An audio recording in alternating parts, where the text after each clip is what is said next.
For this week's TTOG, we're talking about how to give specific feedback, and so I wanted to show you one specific way you can do it. The most important thing a teacher needs is to understand what the assignment was asking for so they could provide the kind of feedback essential to being successful at what we hoped the students would take away. What we're looking at right here is a beat article, which is a news style article for my newspaper. Students are expected to do certain things, and I have a checklist that I go off in my head to make sure that each child is doing specifically what they're supposed to be doing. So the first thing I look at is the headline. Here we are right here.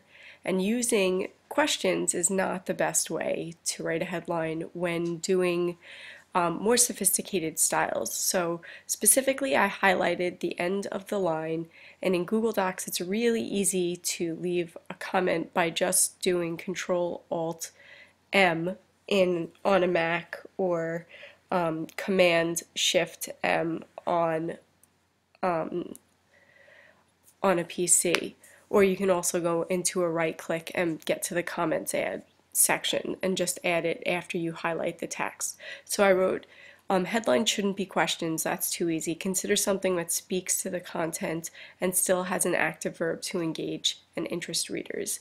So not only am I specifically telling her why she can do better, I'm also giving her some suggestions if you look at the rest of the comment. Moving through then, the next thing I always look for is the lead, and this particular article in its draft doesn't have a lead yet.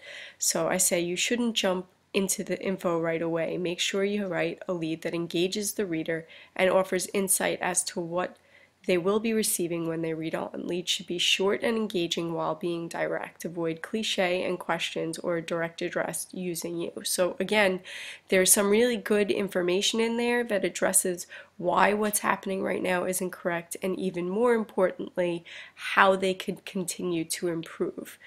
Moving through, I say, if these are direct quotes from teachers, they may make sure that they're attributed and cited appropriately. So again, we're using the language that's appropriate for journalism and also bringing them back to things we've discussed in class already.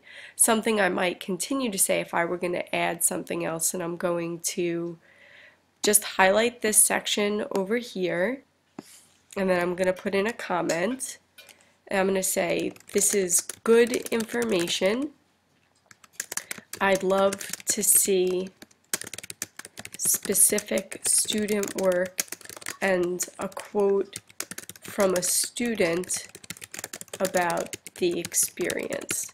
So it's important to give praise as well and helps students understand that they're doing things right and how they can build on what they have already.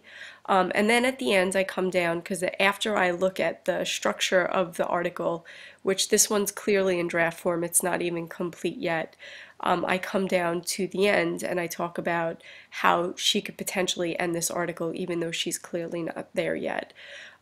Giving feedback is definitely something we teachers need to practice. We need to teach our students how to do it effectively as well. There are lots of different ways to do it, not just with comments or hands writing them.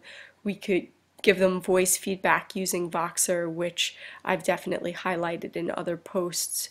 But moving forward, if we're going to be doing this specifically, just remember two specific important things. First, remembering what the objectives of the article was about, or the objectives of the assignment, so that you could stick to what you're expecting students to do in order to give them the specific feedback that's going to help them become more successful doing it.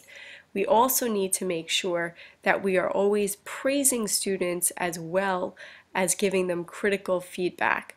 I will make sure I reach out to the student in person to help her go through these specific feedback elements I've gone over so she understands everything I've said, and then we will work together to improve this article. I hope this was a helpful way for you guys to see how to give feedback.